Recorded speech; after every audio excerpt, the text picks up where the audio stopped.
जय श्री राम। राम जी का आशीर्वाद सब पर बना रहे। पिछली वीडियो में हमने रामशला का प्रश्नावली के विषय में जाना।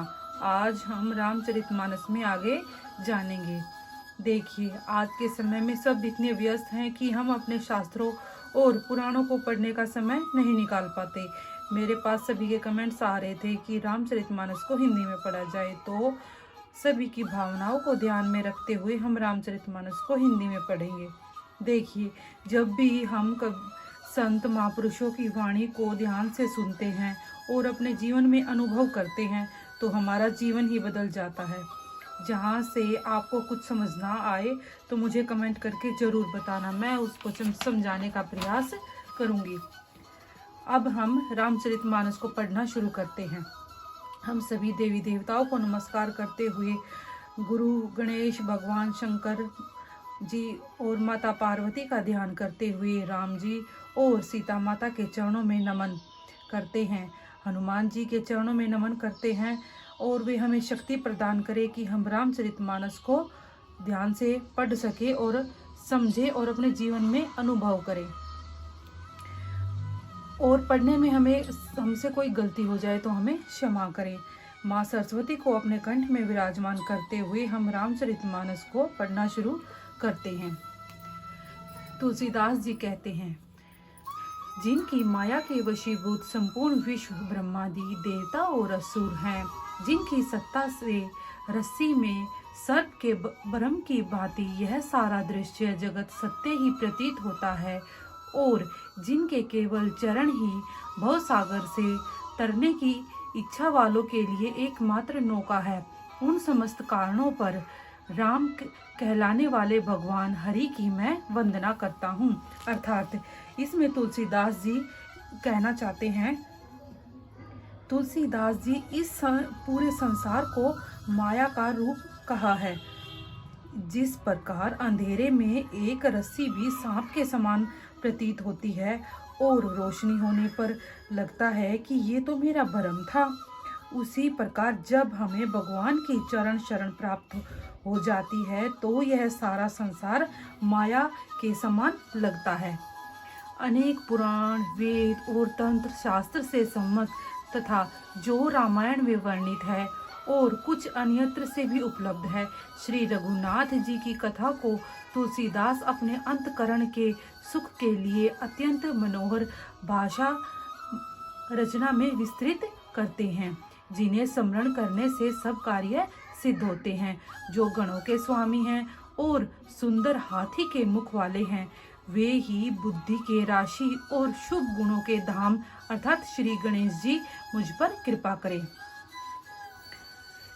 जिनकी कृपा से गूंगा बहुत सुंदर बोलने वाला हो जाता है और लंगड़ा लूला दुर्गम पहाड़ पर चढ़ जाता है, वे कलयुग के सब पापों को जला डालने वाले दयालु मुझ पर दर्वित हों।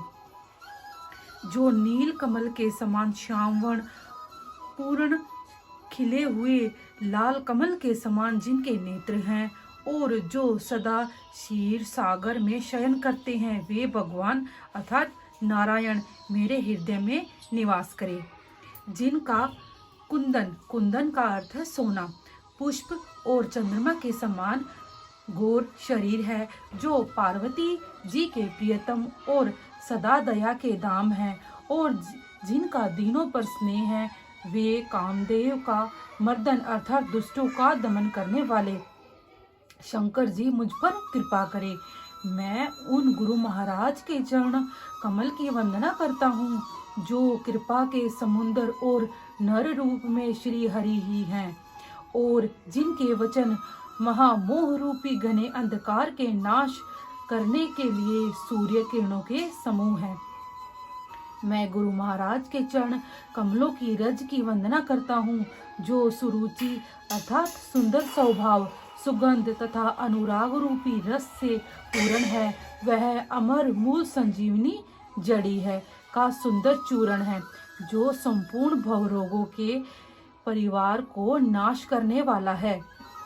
वह रज सुकृति अर्थात पुण्यवान पुरुष रूपी शिवजी के शरीर पर सुशोभित निर्मल विभूति है और सुंदर कल्याण और आनंद की जननी है। भक्त के मन रूपी सुंदर दर्पण के मैल को दूर करने वाली और तिलक करने से गुणों के समूहों को वश में करने वाली है। श्री गुरु महाराज के चरण नखों की ज्योति मणियों के प्रकाश के समान है, जिसके स्मरण करते ही हृदय में दिव्य दृष्टि उत्पन्न हो जाती है। वह प्रकाश अज्ञान रूपी अंधकार का नाश करने वाला है। वह जिसके हृदय में आ जाता है उसके बड़े ही भाग्य हैं। उसके हृदय में आते ही हृदय के निर्मल नेत्र खुल जाते हैं और संसार रूपी रात्रि के दोष दुख मिट जाते हैं एवं श्री रामचरित मानस रूपी मणि माणिक्य गुप्त और प्रकट जहाँ जो जिस खान में है सब दिखाई पड़ने लगते हैं। जैसे सिद्ध जन नेत्रों में लगाकर साधक सिद्ध और सुजान पर्वतों वनों और पृथ्वी के अंदर कौतुक से ही बहुत सी खाने देखते हैं। श्री गुरु महाराज जी के चरणों की रज कोमल और सुंदर नयनामृत अंजन है, जो नेत्रों के दोषों का नाश करने वाला है। उस अंजन से विवेक रूपी नेत्रों को निर्मल करके मैं संसार रूपी बंधन से छुड़ाने वाले श्री रामचरित्र का वर्णन करता हूँ। पहले पृथ्वी के देवता ब्राह्मणों के चरणों की वंदना करता हूँ, जो अज्ञान से उत्पन्न सब संदेहों को हरने वाले हैं। फिर सब गुणों की खान संत समाज को प्रेम सहित सुंदर वाणी से प्रणाम करता हूँ। संतों का चरित्र कपास के चरित्र के समान शुभ है, जिसका फल निरस विशद और गुणमय होता है। जैसे कपास का धागा सुई के किए हुए छेदों को अपना तन देकर ढक देता है, अथवा कपास जैसे लोढ़े जाने, काते जाने और बुने जाने का कष्ट सहकर भी वस्त्र के रूप को में परिणत होकर दूसरों के गोपनीय स्थानों को ढकता है, उसी प्रकार संत स्वयं दुख सहकर दूसरों के छिद्रों अर्थात दोषों को ढकते हैं, जिसके कारण उसने जगत में वंदनीय यश प्राप्त किया है। संतों का समाज आनंद और कल्याणमय है, जो जगत में चलता फिरता तीर्थराज है, जहाँ राम भक्ति रूपी गंगा जी धारा है और ब्रह्मा विचार का प्रचार सरस्वती है। विधि और निषेध, यह करो और यह न करो रूपी कर्मों की तथा कलयुग के पापों को हरने वाली सूर्य तन न्या यमुना जी हैं और भगवान विष्णु और शंकर जी की कथाएं त्रिवेणी रूप से सुशोभित हैं, जो सुनते ही सब आनंद और कल्याणों को देने वाली हैं। उस संत समाज रूपी प्रयाग में अपने धर्म में जो अटल विश्वास है वह अक्षयवट है और शुभ कर्म ही उस तीर्थराज का समाज का परिकर है। वह संत समाज रूपी प्रयागराज सब देशों में सब समय सभी को सहज ही में प्राप्त हो जाता है और आदर पूर्वक सेवन करने से क्लेशों को नष्ट करने वाला है। वह तीर्थराज अलौकिक और अकथनीय है एवं तत्काल फल देने वाला है। उसका प्रभाव प्रत्यक्ष है। जो मनुष्य इस संत समाज रूपी तीर्थराज का प्रभाव प्रसन्न मन से सुनते हैं और समझते हैं और फिर अत्यंत प्रेम पूर्वक इसमें गोते लगाते हैं, वे इस शरीर में रहते ही धर्म अर्थ काम मोक्ष चारों फल पा जाते हैं। इस तीर्थराज में स्नान का फल तत्काल ऐसा देखने में आता है कि कोए कोयल बन जाते हैं और बगुले हंस। यह सुनकर कोई आश्चर्य न करे, क्योंकि सत्संग की महिमा किसी से छिपी नहीं है।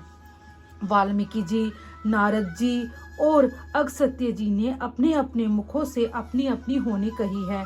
जल में रहने वाले, जमीन पर चलने वाले और आकाश में विचरने वाले नाना प्रकार के जड़ चेतन जितने जीव इस जगत में हैं, उनमें से जिसने जिस समय जहाँ कहीं भी जिस किसी ने यत्न से बुद्धि कीर्ति सद्गति विभूति ऐश्वर्य और भलाई पाई है, जो सब सत्संग का ही प्रभाव समझना चाहिए।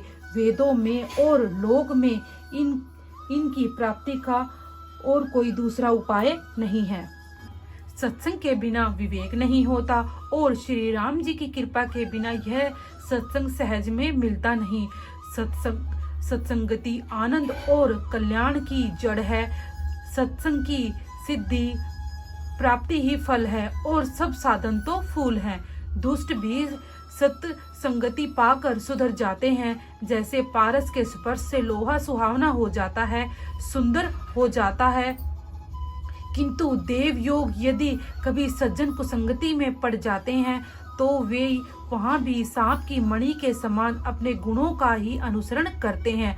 अर्थात जिस प्रकार सांप का संग पाकर भी मणि उसके विष को ग्रहण नहीं करती तथा अपने सहज गुण प्रकाश को नहीं छोड़ती, उसी प्रकार साधु पुरुष दुष्टों के संग में रहकर भी दूसरों को प्रकाश ही देते हैं। दुष्टों का उन पर कोई प्रभाव नहीं पड़ता।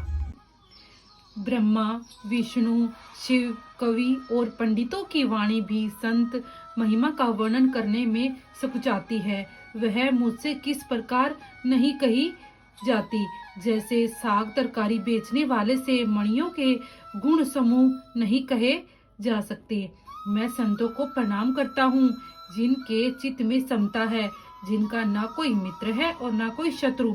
जैसे अंजिल में रखे हुए सुंदर फूल, अर्थात जिस हाथ ने फूलों को तोड़ा है और जिसने उनको रखा है, उन दोनों को ही समान रूप से सुगंधित करते हैं। वैसे ही संत शत्रु और मित्र दोनों का ही समान रूप से कल्याण करते हैं। संत सरल हृदय और जगत के हितकारी होते हैं। उनके ऐसे स्वभाव और स्नेह को जानकर मैं विनय करता हूँ कि मेरे इस बाल विनय को सुनकर कृपा करके श्री राम जी के चरणों में मुझे प्रीति दे।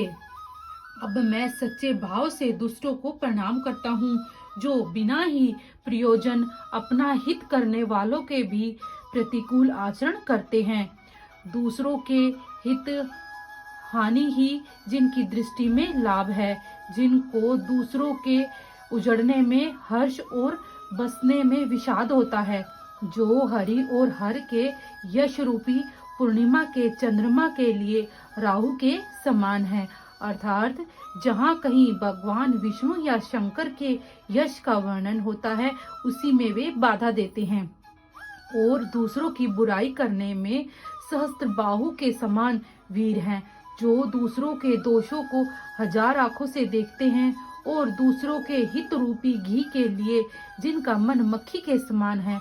अर्थात जिस प्रकार मक्खी घी में गिरकर उसे खराब कर देती है और स्वयं भी मर जाती है, उसी प्रकार दुष्ट लोग दूसरों के बने बनाए कामों को अपनी हानि करके भी स्वयं बिगाड़ देते हैं। जो तेज अर्थात दूसरों को जलाने वाले ताप में अग्नि और क्रोध में यमराज के समान है, ताप और अवगुण रूपी धन में कुबेर के समान धनी है, जिनकी बढ़ती सभी के हित का नाश करने के लिए केतु अर्थात पुच्छल तारे के समान है और जिनके कुंभकर्ण की तरह सोते रहने में ही भलाई है। जैसे ओले खेती का नाश करके आप भी गल जाते हैं, वैसे ही वे दूसरों का काम बिगाड़ने के लिए अपना शरीर तक छोड़ देते हैं। मैं दुष्टों को हजार मुख वाले शेष जी के समान समझकर प्रणाम करता हूँ, जो प्राय दोषों का हजार मुखों से बड़े रोष के साथ वर्णन करते हैं।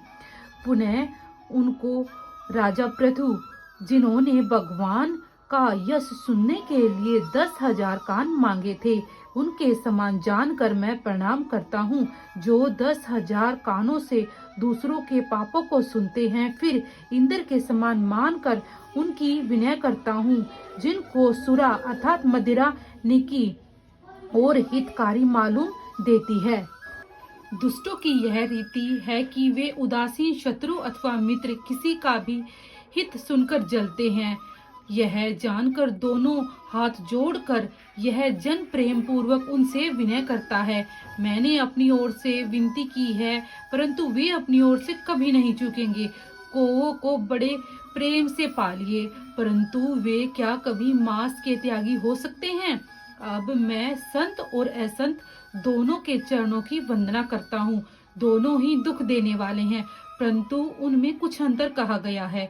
वह अंतर यह है कि एक संत तो बिछुड़ते समय प्राण हर लेते हैं और दूसरे असंत जो मिलते समय दारुण दुख देते हैं।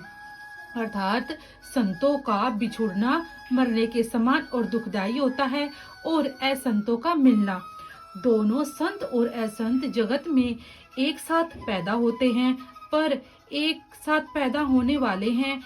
कमल और जोग की तरह उनके गुण अलग अलग होते हैं। कमल दर्शन और स्पर्श से सुख देता है, किंतु जोग शरीर का स्पर्श पाते ही रक्त चूसने लगती है। साधु अमृत के समान है, मृत्यु रूपी संसार से उबारने वाला है, और असाधु मदिरा के समान है, मोह प्रमाद और जड़ता उत्पन्न करने वाला है। दोनों को उत्पन्न करने वाला जगत रूपी अगाध समुन्दर एक ही है, अर्थात दोनों को पैदा करने वाला वह परमपिता परमात्मा एक ही है। शास्त्रों में समुद्र मंथन से ही अमृत और मदिरा दोनों की ही उत्पत्ति बताई गई है। भले और बुरे अपनी अपनी करनी के अनुसार सुंदर, यश और अपयश संपत्ति पाते हैं। अमृत, चंद्रमा, गंगा जी और साधु एवं विष, अग्नि, कलयुग, पापों की नदी अर्थात कर्म नाशा और हिंसा करने वाला व्याध, इनके गुण अवगुण सब कोई जानते हैं, किंतु जिसे जो भाता है उसे वही अच्छा लगता है। भला भलाई ही ग्रहण करता है और नीच नीचता को ही ग्रहण किए रहता है। अमृत की सराहना अमर करने में होती है, विष की मारने में। दुष्टों के पापों और अवगुणों की और साधुओं के गुणों की कथाएं दोनों ही अपार हैं और अथाह समुद्र है। इसी से कुछ गुण और कुछ दोषों का वर्णन किया है, क्योंकि बिना पहचाने उनका ग्रहण या त्याग नहीं हो सकता। भले बुरे कभी ब्रह्मा के पैदा किए हुए हैं, और गुण और दोषों को विचार कर वेदों ने उनको अलग अलग कर दिया है। वेद, इतिहास और पुराण कहते हैं कि ब्रह्मा की यह सृष्टि गुण और अवगुण से सनी हुई है। दुख सुख, पाप पुण्य, दिन रात, साधु असाधु, सुजाति कुजाति, दानव देवता, ऊंच नीच, अमृत विष, संजीवनी, सुंदर अर्थात सुंदर जीवन, मृत्यु, माया, ब्रह्मा, जीवन, ईश्वर, संपत्ति, दरिद्रता, रंक, राजा, काशी, मगध, गंगा जी, कर्म नाशा, मारवाड़, मालवा, ब्राह्मण, कसाई, स्वर्ग, नर्क, अनुराग, वैराग, ये सब सभी पदार्थ ब्रह्मा की सृष्टि में हैं। वेद शास्त्रों ने उनके गुण दोषों का विभाग कर दिया है। विधाता ने इस जड़ चेतन विश्व को गुण दोष में रचा है, किंतु संत रूपी हंस दोष रूपी जल को छोड़कर गुण रूपी दूध को ही ग्रहण करते हैं। विधाता जब इस प्रकार का विवेक देते हैं, तब दोषों को छोड़कर मन गुणों में अनुरक्त होता है। काल, स्वभाव और कर्म की प्रबलता भले लोग अर्थात साधु भी माया के वश में होकर कभी कभी भलाई से चूक जाते हैं। आज हमने सत्संग की महिमा को जाना, सत्संगति को जाना, गुरु की महिमा को जाना, संत और असंत के विषय में जाना। कल हम रामचरितमानस में आगे पढ़ेंगे। कृपया वीडियो को लाइक और शेयर कीजिए। जय श्री राम।